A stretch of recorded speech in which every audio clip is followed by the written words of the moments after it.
হযরত মুসা আলাইহিসসালাম যখন ফেরাউনের অবাধ্য হল, ফেরাউনকে খোদা মানতে রাজি হল না, তখন ফেরাউন হযরত মুসা আলাইহিসসালামকে মারার জন্য হুকুম জারি করল।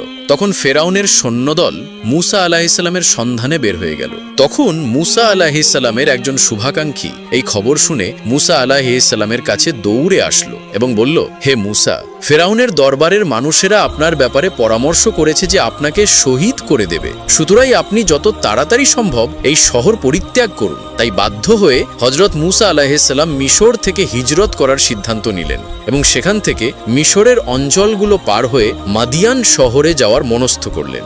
মাদিয়ান ছিল সেই জায়গা যেখানে হযরত শুআইব আলাইহিসসালাম বসবাস করতেন এবং তিনি আল্লাহর একজন মনোনীত নবী ছিলেন। মাদিয়ান একটি আঞ্চলিক বস্তি ছিল এবং এই বস্তিটি ফেরাউনের সালতানাতের সীমানার একদম বাইরে ছিল। হযরত মুসা আলাইহিসসালাম যখন মিশর থেকে রওনা হলেন তখন তার কাছে বেশি পাথেও ছিল না এবং তার কাছে আরোহণ করার মতো কোনো বাহনও ছিল না। তাই রাস্তার মধ্যে গাছের পাতা ব্যতীত খাবার মতো তেমন কিছুই সাথে ছিল না। মুসা আলাইহিসসালাম অনেক দিন যাবৎ একা একা চলতে লাগলেন, তাও এমন এমন রাস্তা দিয়ে যা তিনি কখনোই চিনতেন না। হযরত মুসা আলাইহিসসালাম লাগাতার ৮ দিন যাবৎ চললেন, এমনকি চলতে চলতে তার পায়ে ঠোসা পড়ে গেল। এই মুশকিল ও কষ্টকর সফর চলাকালীন সময়ে আল্লাহ তাআলা ফেরেশতাদের মাধ্যমে মুসা আলাইহিসসালামকে সাহায্য করেছিলেন এবং তাকে সহজ রাস্তা দেখিয়েছিলেন। এভাবে মুসা আলাইহিসসালাম মাদিয়ান নামক শহরে পৌঁছে যান।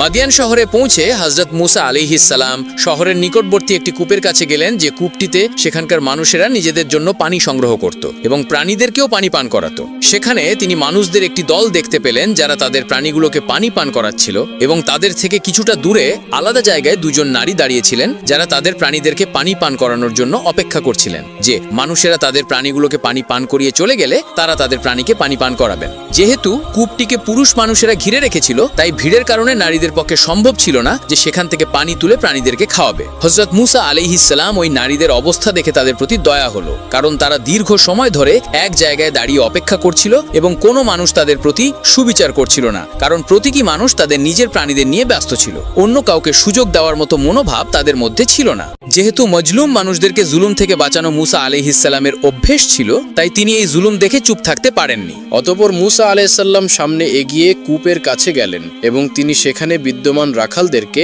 পেছনে সরিয়ে দিলেন এবং বললেন যে, তোমরা কেমন মানুষ, তোমরা তো নিজেদেরকে ব্যতীত অন্য কাউকে নিয়ে চিন্তাই করো না। ওই রাখালেরা হযরত মুসা আলাইহিসসালামকে ভালোভাবে দেখল, তারপর তারা চুপ হয়ে গেল, কারণ পোশাক আশাকে হযরত মুসা আলাইহিসসালামকে কোনো কীর্তি সর্দার মনে হচ্ছিল এবং শারীরিকভাবেও তিনি বিশাল দেহী এবং শক্তিশালী মানুষ ছিলেন। তাই রাখালেরা চুপচাপ পেছনে সরে গেল এবং তারা কূপের বালতি মুসা আলাইহিসসালামকে দিয়ে বলল যে, এই নেন বালতি, যদি আপনি কূপ থেকে পানি তুলতে পারেন তাহলে তুলে নিন। তারা মুসা আলাইহিসসালামকে একা একা পানি ওঠানোর জন্য ছেড়ে দিল, কিন্তু হযরত মুসা আলাইহিসসালাম ওই সময় যদিও ক্লান্ত এবং ক্ষুধার্ত ছিলেন, তারপরেও ঈমানের শক্তি তার সাহায্যকারী হয়ে যায়। অতঃপর ওই বালতি দ্বারা একাই টেনে টেনে পানি তুললেন, যা সাধারণত ৮ থেকে ১০ জন মানুষ মিলে টেনে তুলতে হতো।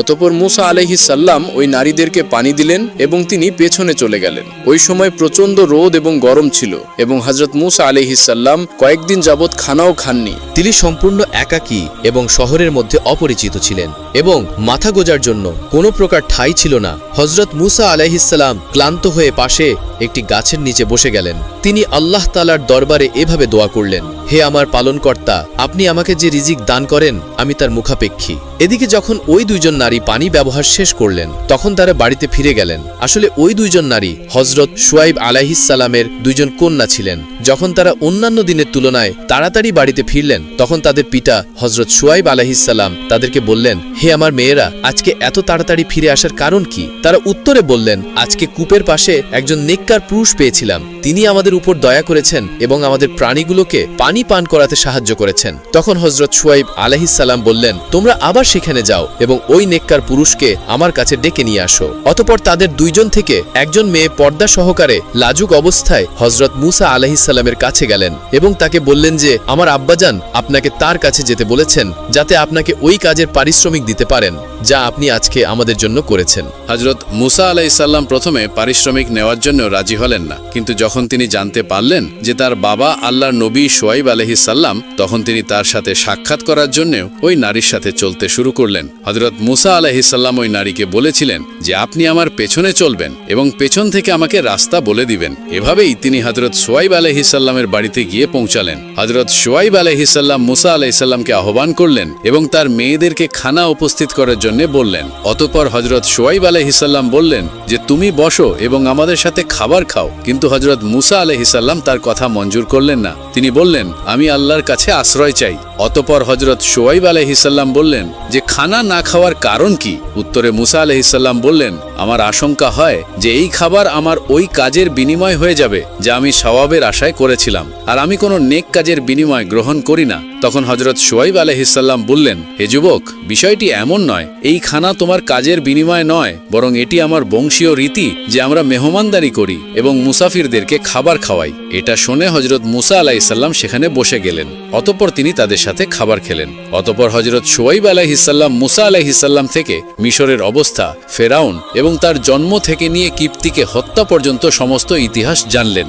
অতঃপর হজরত শুআইব আলাইহিসসালাম বললেন যে এখন তোমার ফেরাউনকে ভয় পাওয়ার কোনো প্রয়োজন নাই, এখন তুমি জালিমদের হাত থেকে সম্পূর্ণ বেঁচে গিয়েছো। কেননা এই মাদিয়ান শহরে ফেরাউনের কোনো শাসন চলে না। যখন মুসা আলাইহিসসালাম খাবার খেয়ে নিলেন এবং গল্প স্বল্প শেষ করে নিলেন, তখন হজরত শুআইব আলাইহিসসালামের একজন কন্যা বললেন আব্বাজান, আপনি তাকে পারিশ্রমিক দিয়ে রেখে দিন যাতে আমাদের বকরিগুলো চড়াতে পারে এবং এই কাজ করার জন্য আমাদের যাতে বাহিরে যেতে না হয়, কেননা উত্তম কাজের লোক তো সেই যে শক্তিশালী এবং আমানতদার। হজরত শুআইব আলাইহিসসালাম তখন তার মেয়েকে জিজ্ঞেস করলেন তুমি তার শক্তি এবং আমানতকারিতা কিভাবে জানলে? তখন মেয়েটি বললেন যে শক্তি তো ওই সময় প্রকাশ হয়েছে যখন তিনি একাই কূপের বালতি টেনে তুলেছিলেন, অথচ ওই বালতিটি 10 জনের কম মানুষ তুলতেই পারে না, এবং আমানত ওই সময় প্রকাশ হয়েছে যে তিনি আমাকে দেখেই দৃষ্টি নিচু করে ফেলেছিলেন এবং তিনি আমাকে বলেছিলেন যে তুমি আমার পেছনে চলো এবং পেছন থেকেই আমাকে রাস্তা বলে দাও,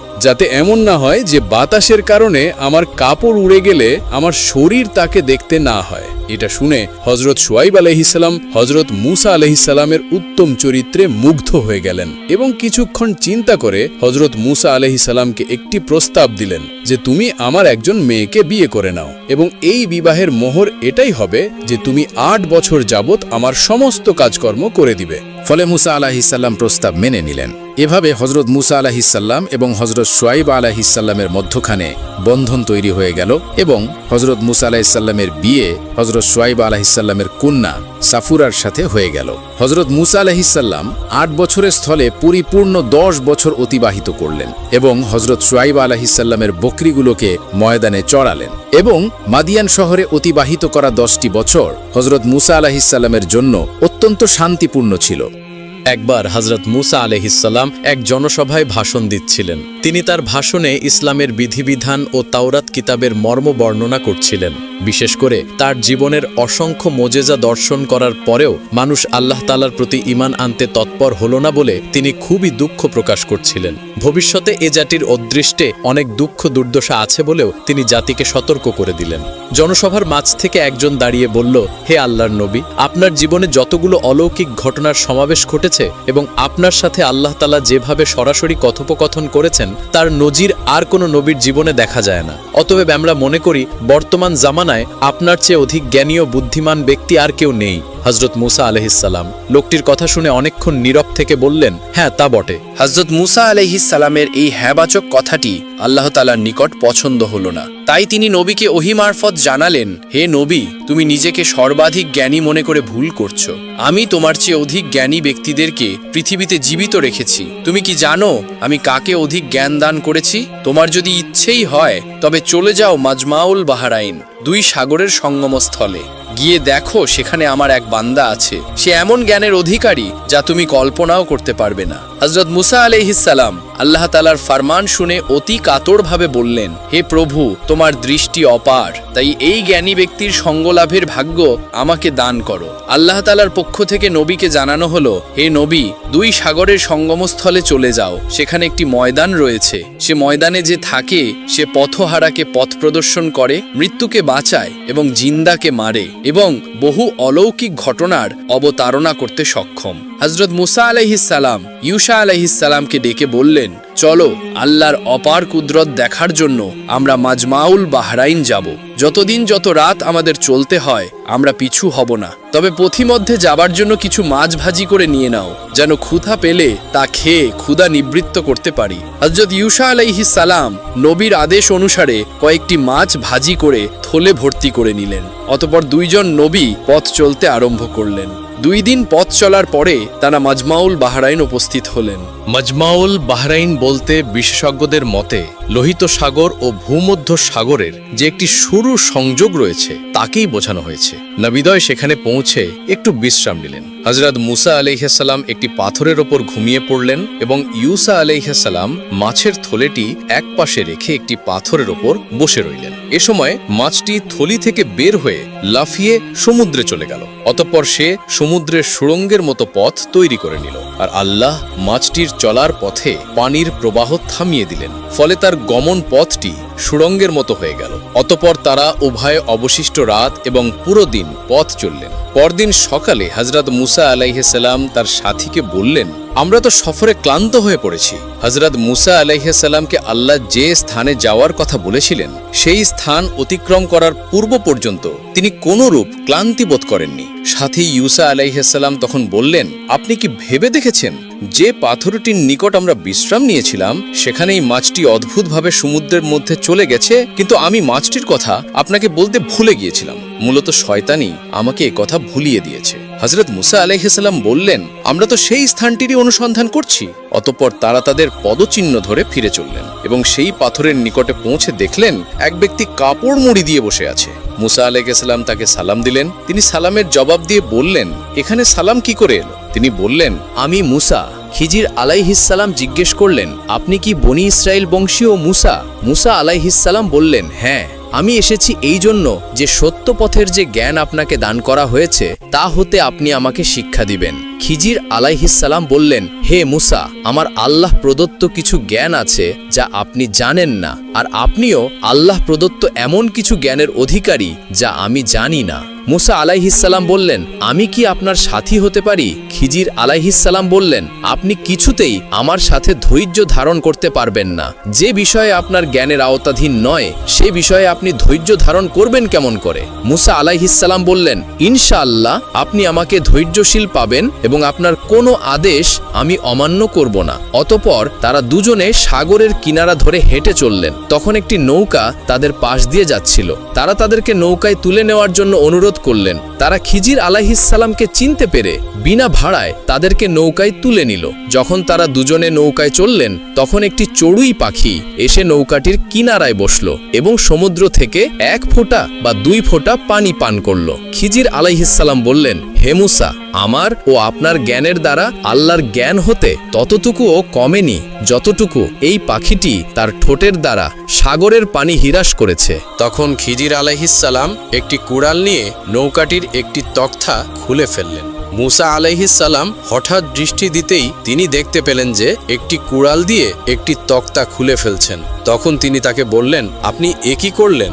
এ লোকেরা বিনা ভাড়ায় আমাদেরকে নৌকায় তুলে নিল আর আপনি তাদেরকে ডুবিয়ে দেওয়ার জন্য নৌকা ছিদ্র করে দিলেন। আপনি তো একটি গুরুতর কাজ করলেন। খিজির আলাইহিসসালাম বললেন, আমি কি বলিনি যে আপনি আমার সাথে ধৈর্য ধারণ করতে পারবেন না? মুসা আলাইহিসসালাম বললেন, আমার ভুলের জন্য আমাকে অপরাধী করবেন না এবং আমার এই ব্যবহারে আমার প্রতি কঠোর হবেন না। মুসা আলাইহিসসালামের পক্ষ থেকে প্রথমে কথাটি ছিল ভুলক্রমে। অতঃপর তারা যখন উভয়ে সমুদ্র পার হলেন তখন তারা একটি বালকের পাশ দিয়ে অতিক্রম করলেন যে অন্যান্য বালকদের সাথে খেলা করছিল। খিজির আলাইহিসসালাম তখন ছেলেটির মাথা দেহ থেকে ছিন্ন করে ফেললেন। হযরত মুসা আলাইহিসসালাম বললেন, আপনি একটি নিষ্পাপ শিশুকে বিনা অপরাধে হত্যা করলেন। আপনি খুবই খারাপ একটা কাজ করলেন। খিজির আলাইহিসসালাম বললেন, আমি কি বলিনি যে আপনি আমার সাথে ধৈর্য ধারণ করতে পারবেন না? মুসা আলাইহিসসালাম বললেন, এরপর যদি আমি আপনাকে আর কোনো প্রশ্ন করি তাহলে আমাকে আর সঙ্গে রাখবেন না। অতঃপর উভয়ে চলতে লাগলেন। চলতে চলতে তারা একটি জনপদের অধিবাসীদের নিকট পৌঁছে তাদের নিকট কিছু খাবার চাইলেন, কিন্তু জনপদবাসী তাদের দুজনের মেহমানদারি করতে অস্বীকার করল। সেখানে তারা একটি প্রাচীর দেখতে পেলেন যা ভেঙে পড়ার উপক্রম হয়েছিল। হজরত খিজির প্রাচীরটি মেরামত করে সুদৃঢ় করে দিলেন। হজরত মুসা আলাইহিসসালাম বললেন, এই বসতির লোকেদের নিকট এসে আমরা খাবার চাইলাম, তারা মেহমানদারি করতে অস্বীকার করল, অথচ আপনি এদের প্রাচীর মেরামত করে দিলেন। আপনি তো ইচ্ছা করলে এর জন্য পারিশ্রমিক গ্রহণ করতে পারতেন। হজরত খিজির আলাইহিসসালাম তখন বললেন, আপনি আপনার কথা রক্ষা করতে ব্যর্থ হয়েছেন, ধৈর্যের আদ্যেও কোনো পরিচয় দিতে সমর্থন হননি, অতএব আপনাকে নিয়ে পথ চলা আমার পক্ষে আর সম্ভব নয়, আপনি এখন বিদায় গ্রহণ করুন। হজরত মুসা আলাইহিসসালাম তখন বললেন, ভাই সাহেব, আপনি কি কারণে কোন কাজটি করলেন আমাকে একটু বুঝিয়ে দিন। তখন হজরত খিজির আলাইহিসসালাম বললেন, প্রথমে যে নৌকাটি আমি ভেঙে দিয়েছিলাম তার রহস্য ছিল এই, ওই এলাকার বাদশাহ একজন জালিম ও অত্যাচারী। সে কারো কোনো ভালো জিনিস দেখলে তা ছিনিয়ে নেয়, এমনকি ভালো মহিলা দেখলেও সে ছেড়ে দেয় না। এমত অবস্থায় এ লোকটি ছিল একজন এতিমের জীবনযাপনের সম্বল। কিছু সময় পরে এখানে বাদশাহের লোকেরা এসে যাবে, তারা যদি এই নৌকাটি দেখে তবে তারা এটা ছিনিয়ে নিয়ে যাবে, তখন এতিম ছেলেটি না খেয়ে মারা যাবে। তাই আমি নৌকার তলদেশে একটি ছিদ্র করে দিলাম, যাতে বাদশাহের লোকেরা এসে এটা ভাঙা নৌকা দেখে চলে যাবে। এতিম ছেলেটি নৌকাটি অল্প মেরামত করে পুনরায় চালিয়ে রুজি রোজগার করে খেতে পারবে। দ্বিতীয় ঘটনাটি হলো, যে ছেলেটিকে আমি হত্যা করেছি সে একটি ভালো লোকের সন্তান, কিন্তু ছেলেটি বড় হলে সে একজন দুর্ধর্ষ ডাকাত হবে, তার পিতামাতাকে শাস্তি দেবে, অন্যের মালপত্র হরণ করবে, মেয়েদেরকে ধর্ষণ করবে ইত্যাদি নানা রকম গর্হিত কাজে লিপ্ত হবে। তাই তাকে হত্যা করে দেশ ও জাতিকে এক মহাবিপদ থেকে রক্ষা করলাম। আর তৃতীয় ঘটনাটি হলো, যে দেওয়ালটি আমি সংস্কার করে দিয়েছি সেই দেওয়ালের নিচে ওখানের বাসিন্দা ছেলেদের পূর্বপুরুষের রক্ষিত কিছু গুপ্তধন রয়েছে। এখন দেওয়াল ভেঙে সে গুপ্তধন বের হয়ে গেলে ছেলেরা তা রক্ষা করে ভোগ করতে পারবে না, দুষ্টু লোকেরা নিয়ে যাবে। তাই ওরা একটু বড় হওয়া পর্যন্ত গুপ্তধন ওখানে অজানা থাকায় নিরাপদজনক। তাই আমি দেওয়ালটি তুলে দিয়ে আরো কয়েক বছরের জন্য গুপ্তধন নিরাপদ করে দিলাম। হজরত মুসা আলাইহিসসালাম খিজির আলাইহিসসালামের কথা শুনে তার নিকট থেকে বিদায় গ্রহণ করলেন। তিনি ফিরে এসে দেখলেন ইউসা আলাইহিসসালাম যে পাথরের ওপর বসা ছিলেন সেখানেই আছেন। হজরত মুসা আলাইহিসসালাম ইউসাকে জিজ্ঞেস করলেন, তুমি এতদিন যাবত এখানেই বসা ছিলে? হজরত ইউসা আলাইহিসসালাম বললেন, এইমাত্র আপনি লোকটির সাথে বাইরে গেলেন, আবার ক্ষণিকের মধ্যেই তো ফিরে আসলেন, তাতে এতদিন বলে কি আমার সাথে ঠাট্টা করছেন? হজরত মুসা আলাইহিসসালাম নিস্তব্ধ হয়ে দাঁড়িয়ে রইলেন, আর কোনো কথা না বলে দেশের উদ্দেশ্যে রওনা করলেন। বিদ্যা ও জ্ঞানের গৌরব সম্বন্ধে তার যা অবগত হওয়ার প্রয়োজন ছিল তা এ সফরের মাধ্যমে সমাধা হয়েছে। তিনি পরবর্তীতে এ সময় সর্বত্র বলে বেড়াতেন, আল্লাহ তাআলা আমাকে অত্যন্ত সীমিত জ্ঞান ও সীমিত দায়িত্ব দিয়ে বনি ইসরাইল কওমের হেদায়েতের জন্য প্রেরণ করেছেন। আমার চেয়ে অনেক জ্ঞানীগুণী ব্যক্তি আল্লাহর আলমে হয়েছে, যাদের সাক্ষাৎ সচরাচর কারো পক্ষে সম্ভব নয়। যাকে আল্লাহ ইচ্ছা করেন তাকে তা দান করেন। তুর পাহাড়ের ওপর হজরত মুসা আলাইহিসসালামের সাথে মহান আল্লাহ তাআলার প্রায় কথোপকথন হতো। এমন একটি দিন মুসা নবীর সাথে আল্লাহ তাআলার কথা হচ্ছিল। এই সময় হজরত মুসা আলাইহিসসালামের মনে কিছু প্রশ্ন জেগে উঠল। তখন হজরত মুসা আলাইহিসসালাম মহান আল্লাহ তাআলাকে 4টি প্রশ্ন করলেন, যার উত্তর মহান আল্লাহ তাআলা মুসা নবীকে দিয়েছেন। সর্বপ্রথম সেখানে গিয়ে মুসা আলাইহিসসালাম আল্লাহ তাআলাকে প্রশ্ন করেন, হে আল্লাহ, আপনি কত যত্ন করে মানুষকে বানিয়েছেন, তাহলে কেনই বা আবার তাদেরকে মৃত্যু দেন? তখন আল্লাহ তাআলা হজরত মুসা আলাইহিসসালামকে ফসল ফলানোর আদেশ দিলেন। হজরত মুসা আলাইহিসসালাম আল্লাহর নির্দেশ মতো তাই করলেন। তিনি প্রচুর পরিমাণে গম উৎপাদন করলেন। কিছুদিন পর যখন ফসল পেকে গেল তখন তিনি ফসল থেকে দানা বের করলেন এবং খোসা আলাদা করলেন। তখন আল্লাহ তাআলা হজরত মুসা আলাইহিসসালামকে জিজ্ঞাসা করলেন, হে মুসা, তুমি নিজ হাতে ফসল ফলালে, তাহলে আবার নিজ হাতে ফসল কেন কেটে ফেলেছো? আর ফসল যখন কেটেই ফেলেছো তাহলে এই ফসলের খোসা আলাদা কেন করেছো? তখন জবাবে হজরত মুসা আলাইহিসসালাম বললেন, যদি ফসল খোসা থেকে আলাদা না করি তাহলে তো আমি খেতে পারবো না। আল্লাহ তাআলা জিজ্ঞেস করলেন, তুমি এই পদ্ধতি কোথায় শিখেছ? মুসা আলাইহিস সালাম বললেন, আপনার কাছ থেকে শিখেছি আল্লাহ। আল্লাহ তাআলা বললেন, আমি তোমাদের যা শিখিয়েছি তা নিজে কেন ব্যবহার করব না? আমি মানুষ সৃষ্টি করেছি এবং মৃত্যু দেই, যাতে আমি বুঝতে পারি যে কার রূহ কেমন। এমন কথা শুনে হযরত মুসা আলাইহিস সালাম বললেন, রূহ কি সবার এক হয় না? মহান আল্লাহ তাআলা বললেন, পৃথিবীতে 2 ধরনের রূহ হয়, কারো রূহ পবিত্র, আবার কেউ বা নিজ রূহকে কলুষিত করে ফেলেছে। আর মৃত্যুর পর আমি এই রূহ দেখেই জান্নাত জাহান্নাম নির্ধারণ করব। তুমি যেমন গম থেকে খোসা আলাদা করো, আমি তেমনি অপবিত্র থেকে পবিত্র রূহ আলাদা করে ফেলি। তুমি যেমন নির্ধারিত সময় পরে ফসল উত্তোলন করো, আমিও ঠিক তেমনি নির্ধারিত সময়ের পর রূহ থেকে দেহ আলাদা করে ফেলি। মৃত্যু তোমাদের কাছে কষ্টের কারণ হলেও এটি ন্যায়পরায়ণ আদম সন্তানের জন্য পুরস্কার পাবার একমাত্র মাধ্যম। আর নেককার ও বদকার লোকেদের প্রতিদান দেওয়ার জন্য একমাত্র মাধ্যম। এরপর হযরত মুসা আলাইহিসসালাম আল্লাহ তাআলাকে আরও একটি গুরুত্বপূর্ণ প্রশ্ন করেন, আর তা হলো, হে আল্লাহ, এই পৃথিবীতে আপনি কাকে সবচেয়ে বেশি পছন্দ করেন? মহান আল্লাহ রব্বুল আলামিন বললেন, আমি সেই ব্যক্তিকে সবথেকে বেশি পছন্দ করি যার হাতে ক্ষমতা থাকা সত্ত্বেও সে তার ক্ষমতাকে ব্যবহার করে না, সাথে সাথে প্রতিশোধ নেয় না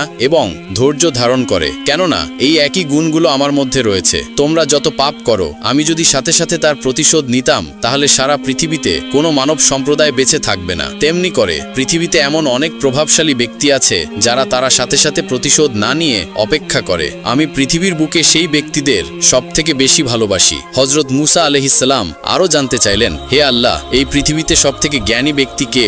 আল্লাহ তাআলা বললেন, যে ব্যক্তির জ্ঞান পিপাসা কখনো শেষ হয় না, আর যে ব্যক্তি তার অর্জিত জ্ঞান নিজের মধ্যে সীমাবদ্ধ না রেখে আল্লাহর সন্তুষ্টির জন্য তা মানুষের মধ্যে বিলিয়ে দেয়, সেই আমার কাছে শ্রেষ্ঠ জ্ঞানী। হযরত মুসা আলাইহিসসালাম আল্লাহর কাছে আরো জানতে চাইলেন, হে আল্লাহ, এই পৃথিবীতে সবথেকে ধনী ব্যক্তিকে? আল্লাহ তাআলা বললেন, এই পৃথিবীতে সেই ব্যক্তি সবথেকে ধনী যে নিজের কাছে যতটুকু আছে তা নিয়ে সন্তুষ্ট থাকে, অর্থাৎ আরো চাই করে হাই হুতাশ না করে যতটুকু আছে ততটুকু নিয়ে আল্লাহর দরবারে সন্তুষ্টি কামনা করে, সেই ব্যক্তি সবথেকে ধনী। সুবহানাল্লাহ। এই কথাগুলো শোনার পর হযরত মুসা আলাইহিসসালাম আল্লাহর প্রতি কৃতজ্ঞতা আদায় করেন।